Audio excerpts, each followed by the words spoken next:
Welcome to my channel জয় তারা। বন্ধুরা, আমরা কজন রিলেটিভ মিলে শ্রাবণ মাসে তারাপীঠে গিয়েছিলাম গাড়ি করে, 4 হুইলারে। প্রায় 6 ঘন্টা সময় লেগেছে হাওড়ার থেকে তারাপীঠে পৌঁছাতে।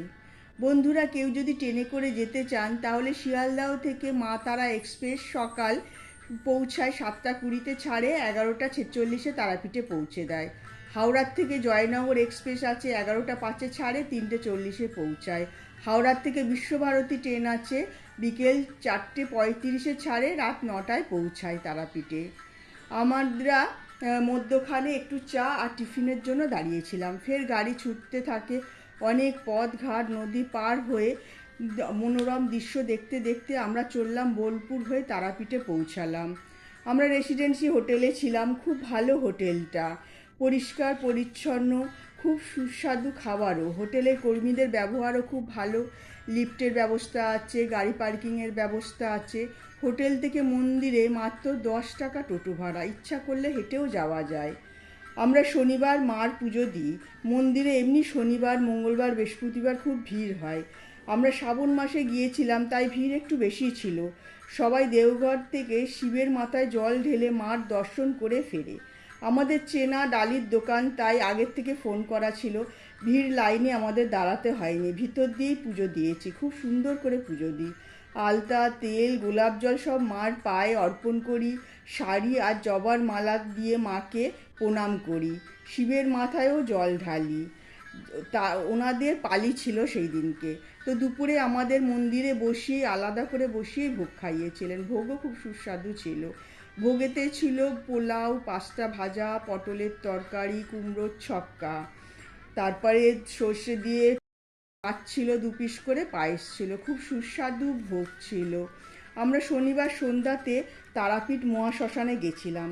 সেখানে মাকে পুজো দিই ধূপ দ্বীপ দিয়ে। চারিদিকে একটু ঘুরে দেখছিলাম।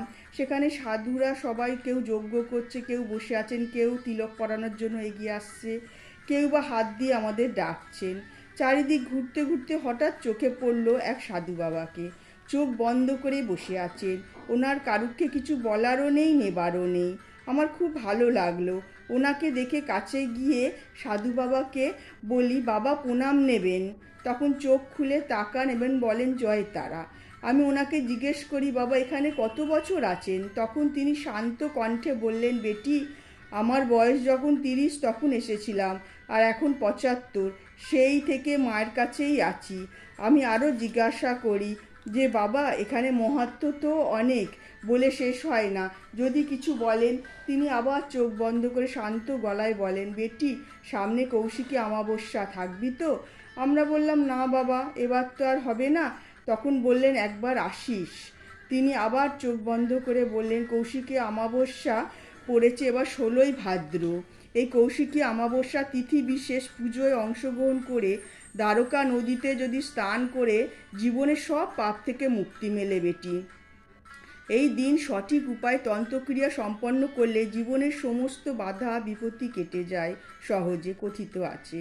এই তারাপীঠে কৌশিকী অমাবস্যার দিনে সাধক বামাখ্যাপা সিদ্ধিলাভ করেছিলেন। কৌশিকী অমাবস্যা অন্য সব অমাবস্যার থেকে একটু আলাদা, কারণ তন্ত্র মতে ও শাস্ত্র মতে ভাদ্র মাসের এই তিথি একটু বিশেষ।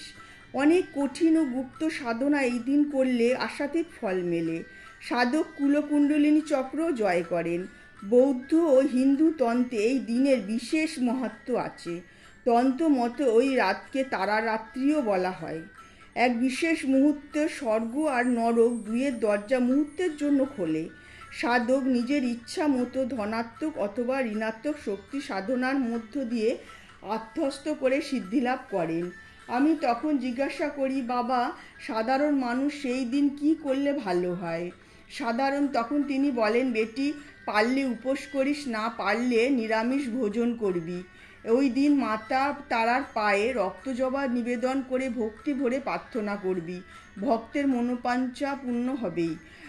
কৌশিকী অমাবস্যার দিন সন্ধ্যের পরে বাড়ির সদর দরজার সামনে 2টি তিলের তেলের প্রদীপ জ্বালাবি। এতে বাড়ির সমস্ত নেগেটিভ শক্তি বেরিয়ে গিয়ে পজিটিভ শক্তির প্রকাশ ঘটবে। আস্তে আস্তে চোখ খোলেন। আমি কিছু প্রণামী দিতে গেলে হাত দিয়ে না করেন। আমি তখন বলি, বাবা এটা ঠাকুরের নামে পুজো চড়াবেন। তখন আর না করলেন না। পাশে আরও টাকা পয়সা ওনার যেন কোনো দিকেই খেয়াল নেই। আমি আরও জিজ্ঞাসা করেছিলাম, বাবা আপনি প্রণামী নেন না, তাহলে কি করে চলে আপনার খাওয়া দাওয়া? তিনি একটি সুন্দর হাসি হেসে বললেন, সব তারা মায়েরই ইচ্ছা বেটি, মাই সব ব্যবস্থা করে দেন। আমরা প্রণাম জানিয়ে হোটেলের দিকে রওনা হই। মনটা এত ভালো হয়ে গেছিল যে আমরা সবাই কথা বলতে বলতে কখন হেঁটেই আমরা হোটেলে ফিরে আসি। পরদিন রবিবার, আমরা তারাপীঠ থেকে ম্যাসেঞ্জার যাই ঘুরতে। আমাদের তো গাড়ি ছিলই, যদি কেউ যেতে চান তারাপীঠ থেকে ম্যাসেঞ্জারে তাহলে জিপ হলে 2000 টাকার মতো পড়বে, আর একটু ভালো এসি গাড়ি যদি চান 2800-র মতো পড়বে। 2.5 থেকে 3 ঘন্টা সময় লাগে যেতে। রাস্তা খুব ভালো, ভাঙাচোরা নয়, চকচকে একদম। ম্যাসেঞ্জারের সিনারি খুব সুন্দর, পাহাড় দিয়ে পুরো চারিদিক ঘেরা, সবুজ আর সবুজ, চোখ ফেরানো যায় না। ওখানে ড্যাম আছে, সেখানে লঞ্চ, নৌকা ইত্যাদি রয়েছে, চাইলেই সেগুলো করে আপনারা ঘুরে দেখতে পারবেন। পাহাড়ে চড়তেও পারবেন, পাহাড় চড়তে সবাই ভালোবাসে। ফেরার পথে সাধক বামাখ্যাপার বাড়ি দর্শন করেছিলাম। বন্ধুরা একবার ঘুরে এসো, খুব ভালো লাগবে। মায়ের দর্শন করে মন তো এমনি ভালো হয়ে যাবে। আর আসার পথে ল্যাংচা মহলে একবার দাঁড়াতে ভুলো না যেন বন্ধুরা। জয় মা তারা। ভালো লাগলে লাইক আর সাবস্ক্রাইব করে দেবে।